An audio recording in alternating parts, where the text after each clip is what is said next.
Thank you. Thank you, Senator Lesser, for your kind words. I really appreciate your support. Western Massachusetts and the whole state benefit from your leadership. Thank you. And wow, what great speeches from Bob and Jay. It's been so inspiring to spend the last few months traveling across the state with both of you, and with Seti Warren, and with my good friend Jimmy Tingle, talking about our vision for Massachusetts. I've learned so much from all of you, and I would be honored to serve with Jay or Bob. No matter who wins the Democratic nomination for governor or lieutenant governor, we will join together this fall to lay out a strong, progressive vision for Massachusetts. I also want to thank all of you. You have welcomed me to your city and town committees, to your picnics and breakfasts, and into your homes. Over the course of this campaign, we've visited more than 200 communities across the state, and I've been so inspired by the energy and enthusiasm that we have in our party. Anyone who says that Democrats can't win in Massachusetts in 2018 hasn't been paying attention. If we run the kind of grassroots campaign that we're capable of running, if we respect and empower and include people all across the state, nothing can stop us. This is a truly exciting time for our party, and I'm so grateful to be part of it with all of you. My name is Quentin Palfrey, and the focus of my campaign and the cause of my career has been the fight against poverty and inequality. I grew up right here in Worcester County. My parents, Sean and Judy, are pediatricians, and I grew up watching them take care of some of the neediest children in the state. They inspired me to work in public service, founding an adult literacy program in public housing facilities and homeless shelters, managing a nonprofit to help children who have suffered from child abuse, and running JPAL North America, the poverty lab at MIT that promotes evidence-based policy to fight poverty. I served as the first chief of the healthcare division in the Massachusetts Attorney General's office, acting as a consumer voice during the implementation of Massachusetts health reform law, and the honor of my career was to serve as senior advisor for jobs and competitiveness in the White House under President Barack Obama. When I worked in the White House, we worked hard to build an economy that works for everyone. We were clawing our way out of the worst recession since the Great Depression, but we were also very focused on what President Obama saw as one of the great social policy challenges of our time, rising inequality. And like many of you, I worked really hard last year to try to elect a president who would carry on that legacy and those values. And I have to admit, I've been devastated by what's come since. There's a cruelty to this administration that seeks to rip apart families, put walls between us and our neighbors, knock tens of millions of people off of health insurance. There's also an attack on the fundamental underpinnings of our democracy. They don't believe in truth. They don't believe in science. They attack organized labor. They attack our Constitution. And I think we've struggled with how to deal with these attacks on our American values. To fight back, we absolutely need to take back the Congress, but that's mostly defense. For the solutions we need to the problems that affect ordinary people, we're going to have to look to the states. And that's where Massachusetts comes in.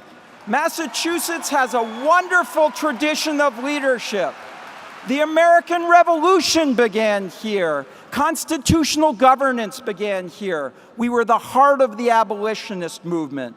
We led the way on equal marriage. We led the way towards universal access to health care. And I think that the world and the country need for Massachusetts to lead again. And I don't just mean resistance. We absolutely need to fight back against every terrible policy that Donald Trump sends our way. But with a wonderful congressional delegation led by Elizabeth Warren and Ed Markey, with terrific constitutional officers, and with massive majorities in both houses of the legislature. If we can take back the corner office, and we can, Massachusetts can do things that other states can only dream of. We can raise the minimum wage to $15 an hour. We can get paid family leave. We can pass a millionaire's tax and really invest in transportation, education, real solutions to the opioid crisis, real leadership on climate change. We can move towards single-payer health care and fix our broken criminal justice system. So how does the lieutenant governor fit into all of this? There are three roles that the lieutenant governor can play that I'm particularly excited about. First, the lieutenant governor is the bridge between the governor's office and cities and towns, where the issues that affect ordinary people happen. Education, transportation, the opioid crisis, these are local issues. And I want to be an ally and an advocate for cities and towns across the state as they wrestle with these important issues. Second, the lieutenant governor can help navigate the broken and dysfunctional federal system with ICE raiding our businesses, with block grants and Medicaid waivers. It'd be really helpful to have a lieutenant governor who worked in the White House, the Commerce Department, and for a member of Congress to help navigate these important but difficult relationships. And third, the lieutenant governor's the chair of the Governor's Council, which approves our state court judges. The courts play a vital role in protecting our civil rights and our democracy. And as a lawyer who's fought for civil rights throughout my career, I think I can help make important decisions about who should serve on our courts. The Governor's Council is also a wonderful platform for the lieutenant governor to lead on fixing our broken criminal justice system, because we imprison too many people for too long, for doing too little, and race has too much to do with who ends up in the criminal justice system. A few weeks ago, the legislature made great progress on criminal justice reform, but there's so much more to do. We're at a critical moment in this country. Our American values are under attack. We're a nation of immigrants. Our diversity is our strength, and we need to stand up for what we believe in, for who we are as Americans. And Massachusetts deserves better than a governor who stands on the sidelines in this fight, who says he didn't vote in the most important election of our lifetime, who won't tell us where he stands on the minimum wage or paid family leave, whose lieutenant governor has stood in the way of the right to choose and LGBTQ rights, who threatens to veto amendments that would protect our families and communities from ICE, who coddles fossil fuel interests and RNC donors, whose solution to our broken transportation system is privatization and mismanagement, who refuses to raise the revenue to invest in education or the opioid crisis. Baker and Polito have not led. We will.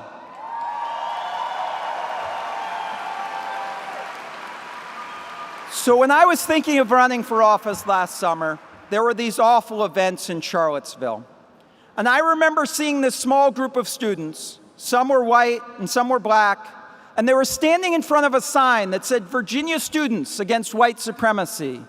And all around them were people with the tiki torches. You remember the tiki torches? And some of the signs had swastikas on them. Some of the people in the crowd were members of the Ku Klux Klan. And I asked myself, what am I going to tell my children and my grandchildren that I did when our American values were so obviously under attack? And I want to be able to tell them that we stood up and we fought back and we pounded our fists on the table and screamed till we were hoarse that this isn't the kind of America we want to live in. So I'm asking for your vote today, and I want to join with you to build a grassroots movement from the Berkshires to the Cape to take back our corner office and take back our country. I'm Quentin Palfrey, and I'd love to have your support.